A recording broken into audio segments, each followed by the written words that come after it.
Welcome to the FemiNinja Project. I am your host, Cheryl I Love, middle-aged ninja hiding in plain sight, dedicated to restoring human dignity one person at a time and helping you unleash your personal power.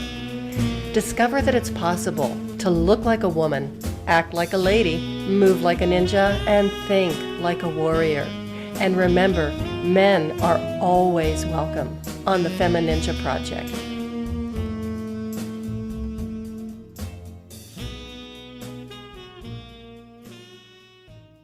Hello and welcome to another episode of the FemiNinja Project, and thank you so much for tuning in. I really appreciate it.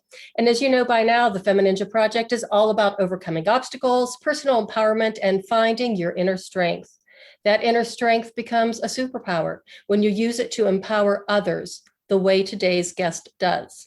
Orrin Hudson is a dad, former Alabama State Trooper, Air Force veteran, world-renowned chess champion, author of the #1 Amazon best-selling book, One Move at a Time, How to Win at Chess and Life. He is also a speaker, facilitator, founder, and owner of Be Someone, a Georgia-based nonprofit which provides youth-focused leadership development programs on how to win in life using the game of chess. Orrin, thank you so much for being here and welcome to the show. Thank you for having me. It is an honor to have you. And once again, I do have to say thank you for your service. It really means a lot. And I always want to acknowledge the men and women who have served our country. Yeah, protect and serve, being there for others and trying to create extraordinary value and amazing experiences for people. Well, it seems like you're doing that still. And tell us your story, how you became a chess champion, because things didn't start out for you that well in life. Yeah, I come from a large family. My mom had 13 children. I'm number 7. So I have 6 people that's older than me and 6 under. I'm exactly in the middle. And I was a troubled teen when I was in my teens. I was making bad choices. I was a gang member in my teens. And this teacher pulled me to the side and taught me how to play chess. I was about 14 years old. And so I learned chess from James Edge at Hayes High School. And it turned my life around because I started thinking for myself and I stopped being a pawn for crime. And I started thinking for myself because at that time, prior to this, they say, break in here, do it. They say, steal that into, do it. They say, breaking this truck, do it. And we mostly was stealing food. When you come from a large family like I did, food is hard to come by. Can you imagine a 13 people in one house? And you ever imagine a sardine can? That's how we were. It was just all packed in. But James Edge taught me chess. I learned chess. It turned my life around. I started thinking for myself, started making better decisions. Then I later went into the Air Force. And then from the Air Force, I became a state trooper. Then from a state trooper, I became with Be Someone. I used Be Someone to teach young people how to put brains before bullets and how to make their next move their best move. Mm-hmm. And now, how long have you been doing this? I've been doing Be Someone for about 21 years. I started May 24th, 2007. People were shot in a robbery for $2,000. And I said to myself, bad things continue to happen when concerned people fail to make boss moves. I made a boss move and started Be Someone to teach young people brains before bullets. The only way to fight is to use your head. Think it out, don't shoot it out. Okay. So I'm not really that great at math, but I can do a little bit of basic math in my head. So at that point, you were probably 24 years old, 23 or 4 when you did that? I love your math. Yeah, your math is I love it. But the bottom line is I'm committed to teaching young people there's a better way. Mm-hmm. And we're saving lives because we're stopping people from going to jail or being killed by teaching them that your moves matter.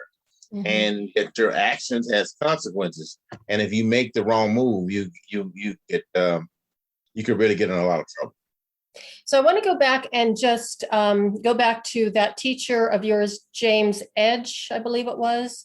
Yes, ma'am. And when he pulled you aside and said, I'm going to teach you chess, What was your reaction initially? Were you thinking, hey, yeah, this sounds really cool. I'm going to learn how to play chess? Because when I was in high school, we had a chess club, and I think there were 4 members in it. I'm a checker guru.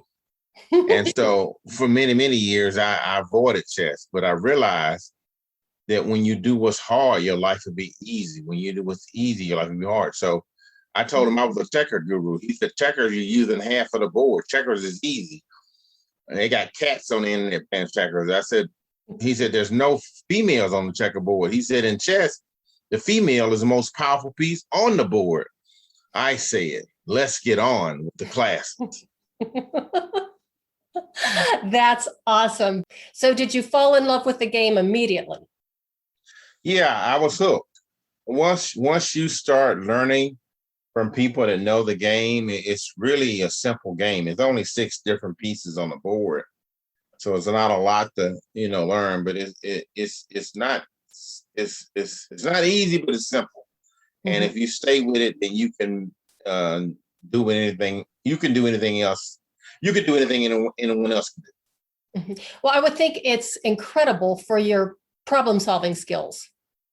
Yeah, problem-solving skills, pattern recognition, data-driven. Data-driven meaning you look at what has changed, you get new data, and then you make a decision. Because when a person makes a move, he just created a weakness. Mm-hmm. Mm-hmm. And you have to seize that moment when he created that weakness, because that weakness may not be there forever. Mm-hmm. And oftentimes, the best move on the board is what is a sacrifice. I was playing a gentleman the other day, and I gave my queen away. And he got excited because the queen is the most powerful piece on the board. But actually, I won the game because I created some weakness in his camp and was able to infiltrate and use my arsenal to take him out. So do you still compete? No, I do not compete, because I discovered that competing is not going to save the world. I'm committed to teaching 1 million children. I've trained about 88,000 how to think things through, get your head up, get your pants up, the grades up, and the big one, never give up. I don't want to see your underwear. I can. I have that written down actually in my notes. I just love that. That mantra is wonderful. And the one it made me laugh out loud was the pants up, because I don't even know how these kids walk, let alone run, with their pants down around past their hips. And I saw on the news the other day where one officer caught 2 kids that was running. And the reason he caught 2 kids, one officer can't catch 2, but they walking with their pants was down so low they couldn't get away. And I just don't understand what the fashion statement is. I'm sure there is one, but I don't get it. But that's just me. So when you approach kids and you say you're going to teach them chess, how do they react? Are they all for it, thinking, oh, yay, I get to play chess? Or how do you... Not really. They hate it. They hate it. So what I've been doing is I've been putting up a challenge. Like I say, I put up my gold watch. I have a gold watch that I put up. And I said, if you beat me, you guys get this gold watch and something like that. And they go for that. They go, yeah, okay, I'm in now. So they're trying to win this watch or the cash prize that I put up. And I just make it fun. I'm just trying to do everything in my power to create a legacy where children know the power of using their God-given brain to make good decisions and to be a giver, not a taker. Mm-hmm. I noticed at one point, I was looking at your website and you had, your photographs, and you actually had kind of like a life-size chess board set up with life-size, pieces and kids playing. Do you use that often, or was that just a special event? No, I use it often. I have about 4. I purchased about 4 of those sets because sometimes I'm doing 4 events simultaneously, and I have them in different places. Because of COVID, hadn't did it much. I'm doing stuff online. Mm-hmm. But I use the life-size chessboard because you must go big or go home, and we got to check, challenge, and change the mindset of young people and teach them that it's more blessed to give than it is to receive, and teaching them the power of giving. The word love means to give without expecting anything in return. The word love means to look for the good. So if you're looking for the good and you give without expecting anything in return, you can achieve greatness. Mm-hmm. How long does it take typically for the kids to wrap their heads around that and be on board? I think it's a lifetime process because some people they want to do it their way until they learn. But I teach by actual experience how to think on your feet and how to solve problems. So they're learning by osmosis, and they're learning by me doing and seeing me doing it and telling stories of my own life.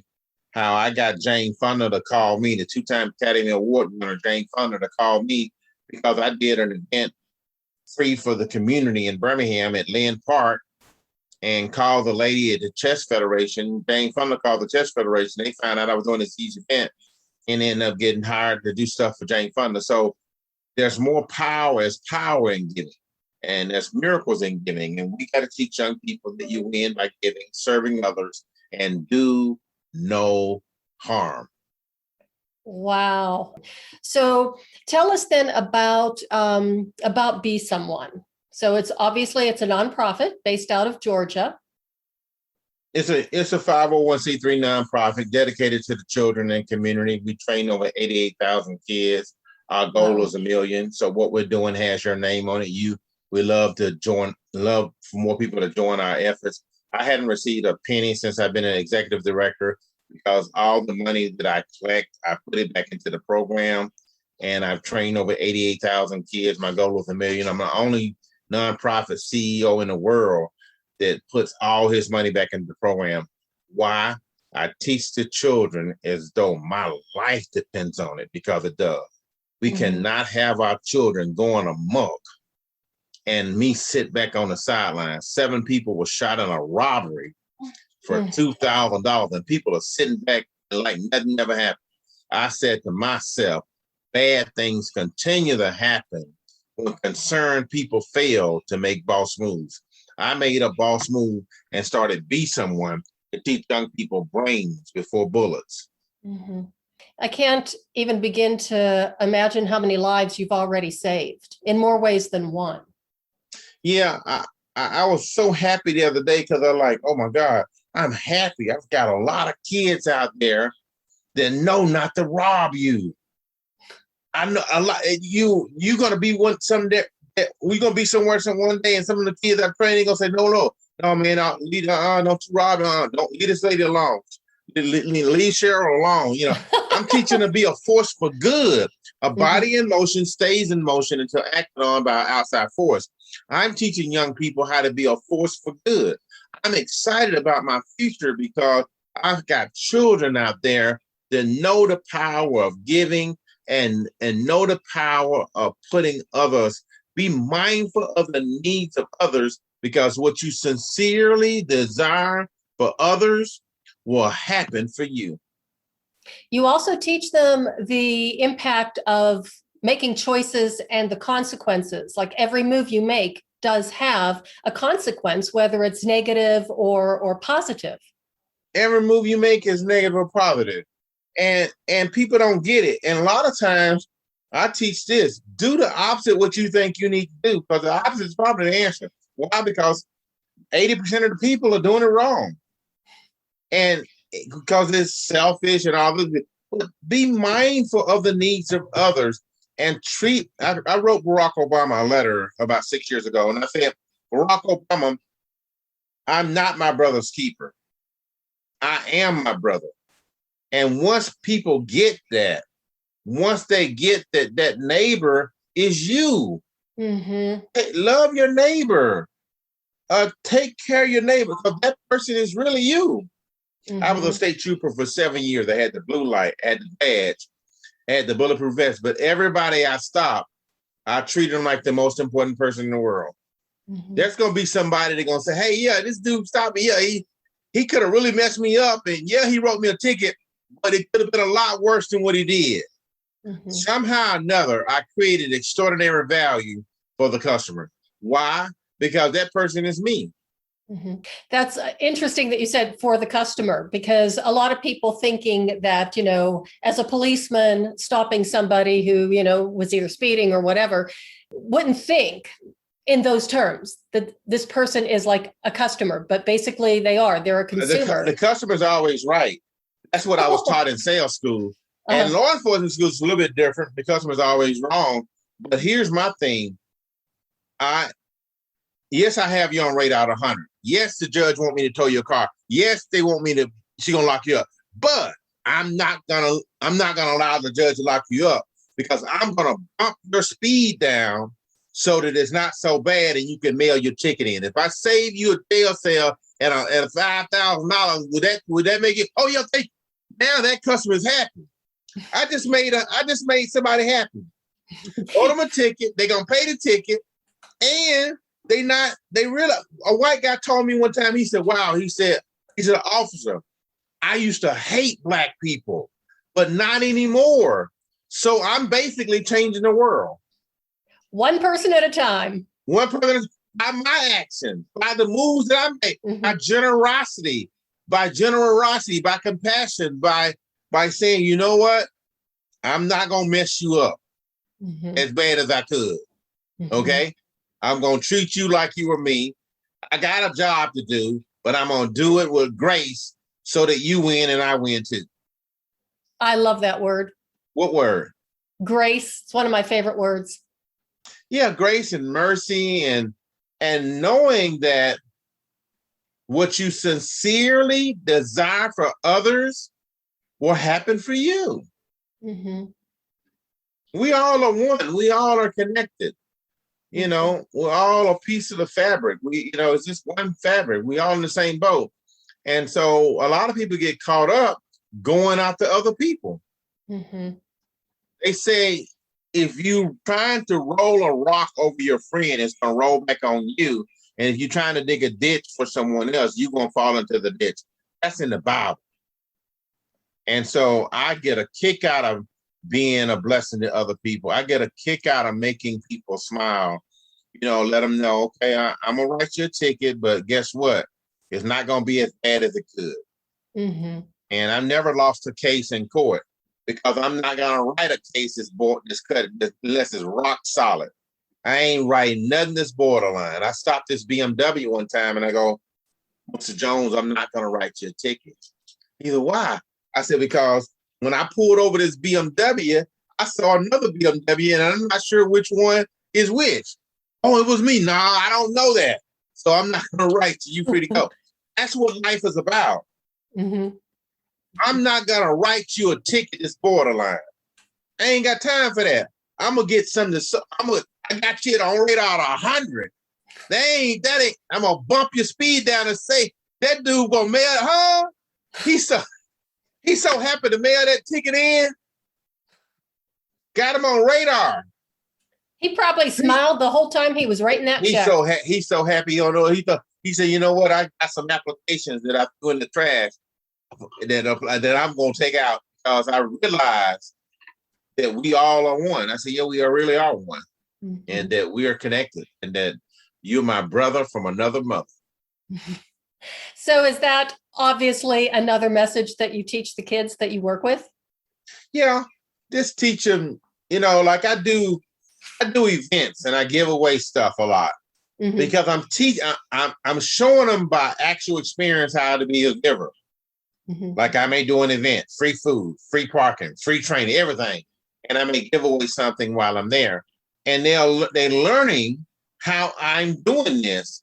And they learn the power of giving and serving other people and putting other people in need and putting people in front of you, because you know what? Hey, that person is me. Let me make some people smile today. Make 10 people smile a day and watch how your life turn around.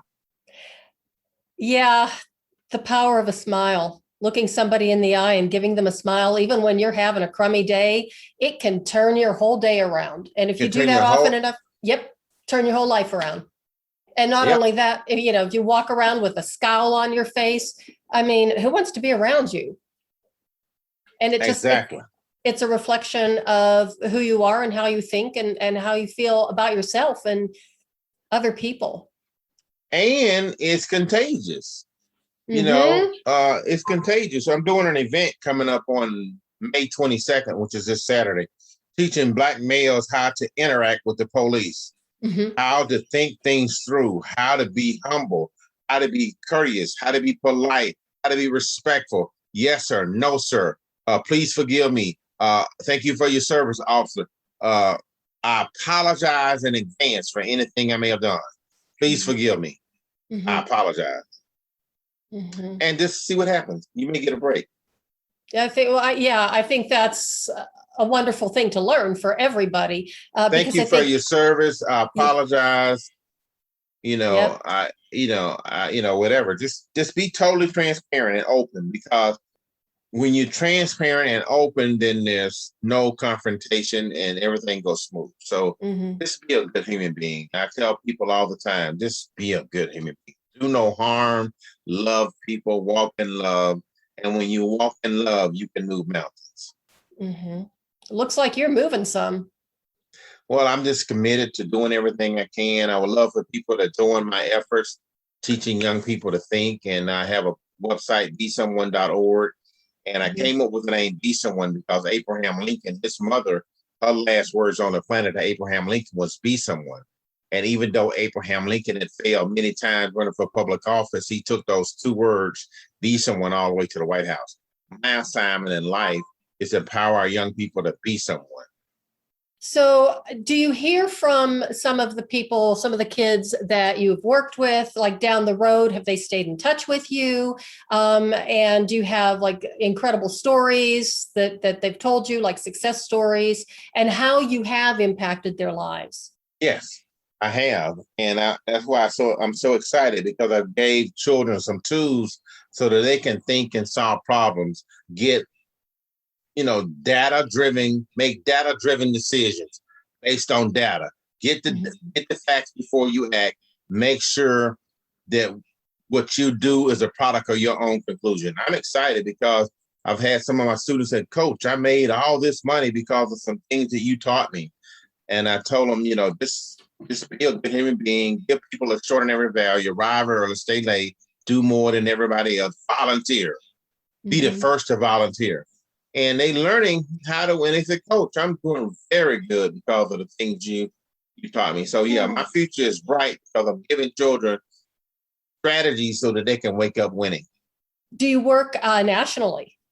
Yes, ma'am. I've actually done some internationally. I've been in over I've been in about 7 countries doing stuff. And my goal is to do something more, but I'm all over the place doing different things: Mhm. strategy, chess, decision making, critical thinking, how to pause, ponder, pray before you proceed. Don't do the first thing that pops in your head. Your first crack to be a whack, and you can't take it back. So think before you act. I'm black and I'm back, and I'm getting black people on track. Bravo. So, tell us about your book. My book is One Move at a Time: How to Win at Chess and Life. I have a copy right here somewhere. But anyway, don't see it. But anyway, I have Mhm. a book called One Move at a Time: How to Win at Chess and Life. And it has 21 life lessons in it. And it shows you how to play chess as well as the life lessons. And always trying to empower young people to make the best move they could make, to one move at a time. Now, Jack Canfield, the Chicken Soup for the Soul guy, he wrote the forward for my book, but Oh, wow. I'm all about teaching young people how to make the one move at a time, how to make the right move. Mhm. And where can people find it? This book is the best place to buy this book is on my website, besomeone.org. That way I Mhm. can autograph it and send it to you. But it's besomeone.org. Be the champion that God created you to be. Besomeone.org. Nice. Nice. And what, one more question that really I was thinking about even as I was prepping for the show. James Edge, the gentleman who taught you how to play chess. And, I don't know how old he was at the time or if he's still with us, but were you He's still able? he's still with us. I talked to him last month. I actually took him out to dinner about a year ago, but I talked to him last month. And the Atlanta Braves gave me an award and they invited him and his wife to the game. So what you put out there comes back. Mhm. So that's what I wanted to know is if you were still in touch and he realized what he started. Yeah, I think so. Uh, I thank God for James Edge. And like I say, I asked him, why did he help me? He said he got in trouble when he was my age and someone helped him and he was just paying it forward. Mm-hmm. Which is a really powerful lesson through this entire conversation. Pay it forward. Pay it forward, give back, and you will receive. Give back, you will receive. And it's selfish to give because you get more out of the deal. Oh, I just came up with a rap. It's selfish to give because you get more out of the deal. And people don't even get it. People don't understand. Like I remember one time I was helping this homeless lady and she was happy and smiling and crying. And I was like, she don't get it. I'm more happy than she is. But she didn't realize that. I mean, I kept it cool, but I was more happy than she was. At least you weren't crying, at least not in front of her, right? Well, not in front of her, but she don't realize I was like, this has really fired me up. I need to do more of this. So I get a kick out of being a blessing to people because I know that it makes the world better. Mm-hmm. Well, you have certainly been a blessing to me today and to all of our listeners. And just tell us one more time, your website, how people can find you, how they can help you, how they can support you, and how they can help you get to that 1 million.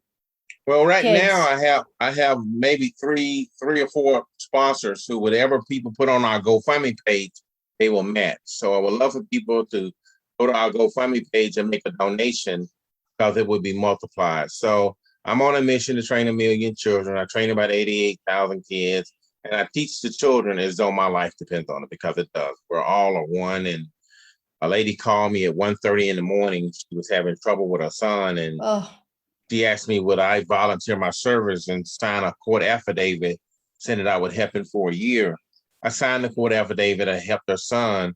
And a reporter flew from New York, CBS News, and asked me, why would I take a phone call from a complete stranger at 1:30 in the morning? I said, a full-time soldier sleeps with his boots on. Mm-hmm. And it's not about me, it's about we, and it takes teamwork to make the dream work. So I'm committed to doing everything in my power to help our young people make better choices and better decisions. Mm-hmm. Now, is that GoFundMe page on your website so people can go? I think it's on my I think it's on my website, besomeone.org. If not, they can always reach out to me and I'll give it to them. But the beauty of that is that it will be matched by 3 to 4 people. Wow. And so I'm trying to get that number up. Please consider me when you are thinking about someone that's doing God's work, because I'm doing God's work because I'm so excited because I'm teaching children how to be leaders and not a follower. Mm-hmm. The jail are filled with people who are following the follower. Mm-hmm. I'm just changing the game. Well, you're turning them into leaders and not victims. Victors, not victims. Exactly. Yeah, so that's terrific. So thank you for everything that you do. Do you have any last final pearls of wisdom you would like to, drop on us right now before we sign off? Yeah, being the best is a major quest. Don't get upset if you fail your first test. Try again and learn from within. Set your goals high and believe that you can. Stay focused and on track. Associate with positive people like Cheryl and don't look back. Believe in yourself and think before you act. Keep a positive attitude and get all the facts. Your mind is a pearl. You could change the world. Be someone. Oh, that's wonderful. Thank you so much for that. And you have been just truly a blessing for being with us today, spending your time, and thank you for everything that you're doing. I mean, I'm sure that the kids absolutely love you. Well, I love them because it's contagious and that we all are one, and they win, I win, and it's not over until they win. Mm-hmm. Well, thank you so much for being here, Orrin. And everybody, thank you so much for listening. I really appreciate it. I appreciate you. And do make sure you check out Orrin's website, besomeone.org. It is an amazing site. He does offer a lot of free events. So look up his GoFundMe page and make a donation, because even one small donation from you is going to result in it's just going to multiply like the fishes, right? And so we can help him get to that goal of reaching 1 million children. And that is the way of the FemiNinja.